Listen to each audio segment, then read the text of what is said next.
Hello, I'm James, and I'll be talking about supply and demand for the oilfield unemployment problem that we're having in East Texas. All in all, we know that oil is important. Oil is an important commodity, but it's a very complex commodity. What I mean by that is, in the supply and demand portion of this presentation, supply is the number of gallons or billions or millions of gallons of oil sitting in a example Middle Eastern country that's not being used while they're still producing lots and lots of millions per day oil. The demand is, however, the rest of the world wanting to use this product.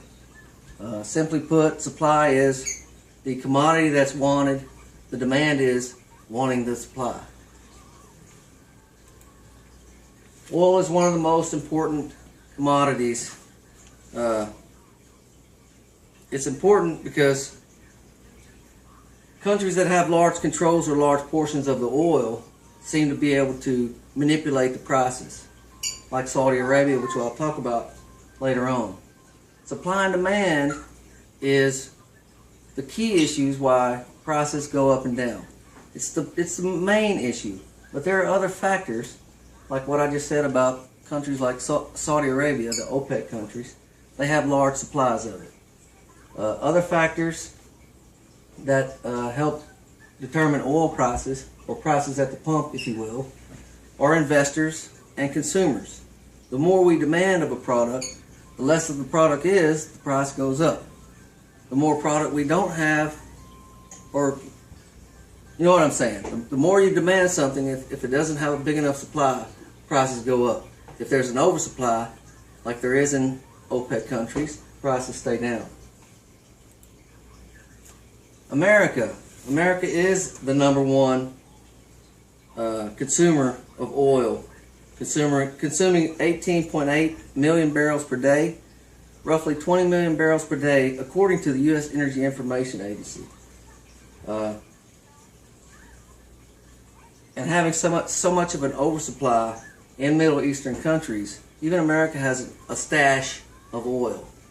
So there's a lot of things that plays into factor when you're talking about oil prices.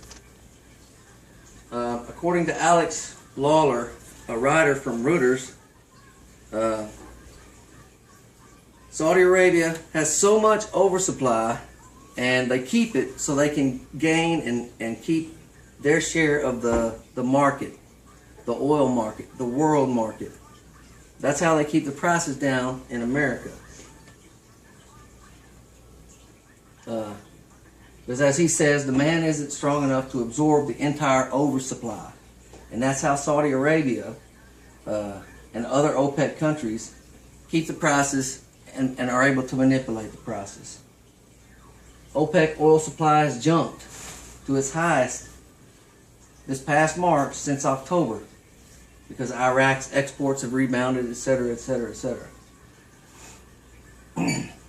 But the survey from Reuters has also shown that these key members in OPEC countries are sticking to their effort to regain their market share in the world's oil supply. Supply and demand contributes, in conclusion, supply and demand contributes to the oil and gas prices, but there are also some factors in there like OPEC countries and consumers that want to buy the gas, and then even investors.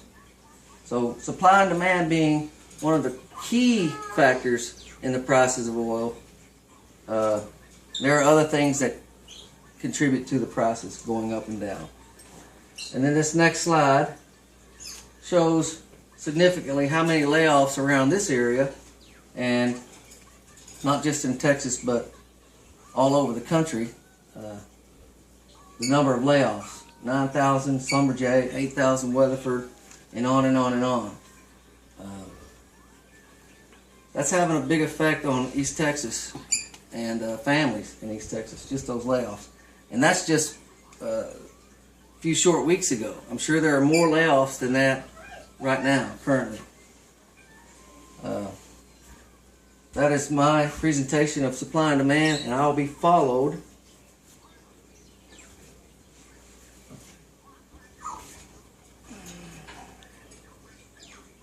I'll be followed by